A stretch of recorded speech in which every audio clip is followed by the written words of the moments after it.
योग से शुरू करते हैं। सबसे पहले योग आयुर्वेद। अब जैसे किसी के सिर में बाल नहीं है, एक तो हो गया एलोपेशिया। एलोपेशिया ये भी जो है छूत का भी है रोग। होटलों में कभी भी जो टॉवेल मिलते हैं, मैं तो छूता भी नहीं उनको। पता नहीं किस टीबी वाले ने, कैंसर वाले ने, किसी एलोपेशिया वाले ने, एलोपेशिया का सबसे ज्यादा बड़ा आपने सिर में घुमाया, मुझे कम से कम सैकड़ों लोग मिल चुके हैं, और खास करके विदेशों में बहुत है, कई देशों में बहुत ज्यादा है। विदेशों से आए एलोपेशिया लेकर के आए, बोले बाबा जी आते आते ही बाल झड़ने लगे और अब तो पूरे खत्म हो गए 1 महीने के अंदर। तो एलोपेशिया के लिए एक तो नारियल का तेल, उसमें भेड़ का छत्ता, ऐसे ही 150 ग्राम नारियल का तेल लिया, भेड़ का छत्ता इतना सा लिया, उसको पका के लगाने से अद्भुत लाभ होता है। जिनके बाल बहुत ज्यादा गिरते भी है ना, कुछ ऐसे हाथ खींचो ना तो हाथ में आ जाते हैं 5-10 बाल, तो ऐसे ही जोर से खींच लो तो जैसे ऐसे, मेरे तो मजबूत है, लेकिन ऐसे खींचो तो ऐसे ही 2-4 बाल तो हाथ में आ जाते हैं उनके है? तो ऐसे जिनके बहुत ज्यादा बालों की जड़ें कमजोर हैं, उसमें भी नारियल का तेल और भेड़ का छत्ता। और जिनके हथेली जैसी ये खोपड़ी हो गई थी है? वो इधर उत्तर भारत में बोलते हैं एकदम खेती उजड़ गई है, टांट में बाल ही खत्म हो गए पूरे एकदम, उसके लिए ही बहुत अच्छा है भेड़ का तेल है, भेड़ के छत्ते का ये तेल नारियल के साथ। बाकी दिव्य केश तेल आदि हम बनाते हैं, सामान्य रूप से लाभ करते हैं। इसमें इसको इंद्रलुप्त और बढ़ गया तो एलोपेशिया उसको बोलते हैं। ये जो बीमारी है इसमें एक तो गूलर के पत्ते का रस, गूलर के पत्ते का रस, एक छोटी प्याज आती है पश्चिम बंगाल में, तो छोटी प्याज आती है, वो नहीं बहुत अपने सामान्य प्याज, प्याज गूलर के पत्ते का रस, इसको सिर में लगा देते हैं ऐसे और सुबह धो देते हैं, बाद में सुबह तेल लगा देते हैं। बाकी ये प्रयोग तो आपको बताते ही हैं, इसका भी बड़ा अच्छा असर होता है। करीब 8-10 साल पहले की बात है, मैं इंदौर में गया,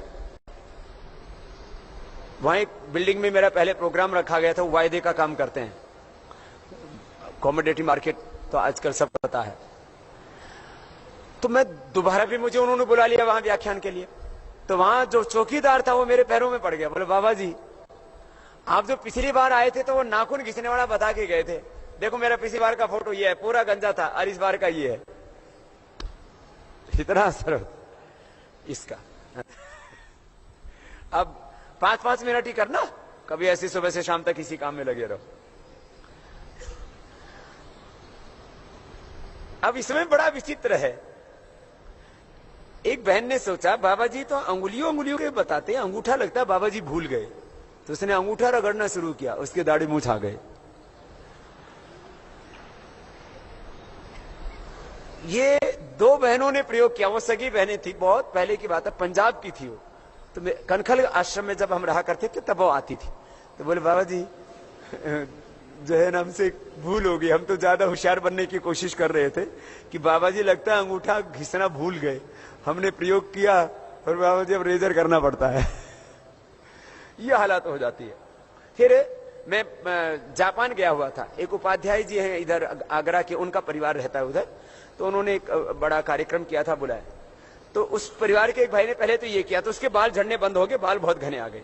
उसने कहा उस बाबा जी पीछे से बताते, उसने नया कुछ होते हैं ना कुछ अनाड़ी, तो उसने नाखून, हम तो कहते हैं पीछे से घिसो, उसने क्या किया सामने से घिसा ऐसे, तो उसके पहले तो बाल तो ठीक हो गए थे, अब सामने से घिसने उसके कान में बाल आ गए।